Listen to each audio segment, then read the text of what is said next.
আমরাই মনে হয় শেষ প্রজন্ম যেখানে একটা সাধারণ শিক্ষার্থীর ভবিষ্যৎ স্বপ্ন হবে না শিক্ষক হবার জন্য। শুনতে খারাপ লাগলে এটাই বাস্তবতা। আপনি দেখেন, আপনি যখন ছোট ছিলেন প্রত্যেক তিনজন সাধারণ শিক্ষার্থীকে জিজ্ঞেস করতেন ভবিষ্যতে কি হবা, একজন ডাক্তার একজন ইঞ্জিনিয়ার বললেও 3 নাম্বার বলতো আমি ভবিষ্যতে শিক্ষক হয়ে জাতি গঠন করব। কিন্তু আসল কথায় আসি, এমপিওভুক্ত শিক্ষক দেখেন, একজন এমপিওভুক্ত শিক্ষক মাস শেষে 10ম গ্রেডে বেতন পায় 12,500 টাকা, তিনি চিকিৎসা ভাতা পায় 500 টাকা, বাড়ি ভাড়া পায় 1,000 টাকা, মোট বেতন পায় তিনি 14,000 টাকা। আর একজন সরকারি শিক্ষক 10ম গ্রেডে মূল বেতন হচ্ছে 16,000 টাকা, আর তিনি বাড়ি ভাড়া পায় 50%, মানে 8,000 টাকা। আর ঢাকা এবং চট্টগ্রাম শহরে বাড়ি ভাড়া পায় 65% মূল বেতনের, আর তিনি চিকিৎসা ভাতা পায় 1500 এবং পরিবহন ভাতা পায় 1,000 টাকা।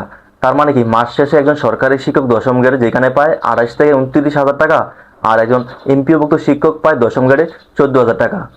আর একজন সরকারি শিক্ষক ইনক্রিমেন্ট সিস্টেম আছে যেখানে তিনি প্রত্যেক বছর বেতন বৃদ্ধি পায়।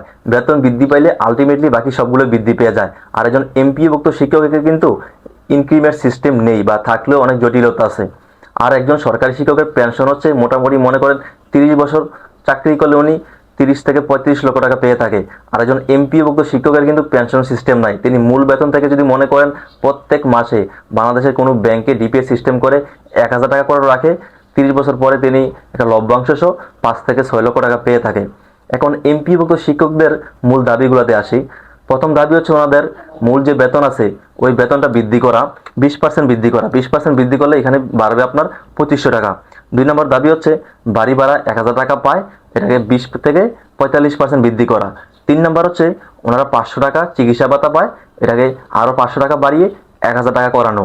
এখন দেখেন, উৎসব ভাতা বর্তমানে একজন এমপিভুক্ত শিক্ষক উৎসব ভাতা পায় 25% মূল বেতনের, ওনারা চাচ্ছে এটা 50% করানো। আর একজন সরকারি শিক্ষক উৎসব ভাতা বছর 2টা পায় মূল বেতনের 100%। এখন একজন এমপিওভুক্ত শিক্ষক বর্তমানে বেতন পাচ্ছে 14,000 টাকা। সরকার যদি তাদের সবগুলো দাবি মেনেও নেয়, মাস শেষে একজন এমপিওভুক্ত শিক্ষক পাবে 19,000 টাকা, মানে প্রত্যেকের পিছনে 5,000 টাকার মতন করে বৃদ্ধি পাবে। বর্তমানে যে পরিস্থিতি, 14,000 টাকা দিয়ে একটা সংসার চলা কি সম্ভব? বর্তমানে দেশে এমপিওভুক্ত শিক্ষক আছে 5 থেকে 6 লক্ষ। আপনি চিন্তা করছেন 6 লক্ষ শিক্ষকের পরিবার চলতেছে মাস শেষে 14,000 টাকা দিয়ে, যেখানে আপনার 1 লিটার তেল 200 টাকা, একদম ফার্মের মুরগি বললেও এখানে 180 থেকে 200 টাকা কেজি পড়ে। তারপর এমপিওভুক্ত শিক্ষকরা চাচ্ছেন জাতীয়করণের মাধ্যমে সবগুলো দাবিকে আইনগত ভিত্তি দেওয়া এবং পেনশন সিস্টেম সরকারিভাবে চালু করা। এখন দেখেন, আপনি যদি একজন শিক্ষকের প্রতি সহনশীল হয়ে থাকেন, বা আমি একজন সাধারণ স্টুডেন্ট, দেখেন গত 4-5 দিন ধরে এমপিওভুক্ত শিক্ষকরা 4-5 লক্ষ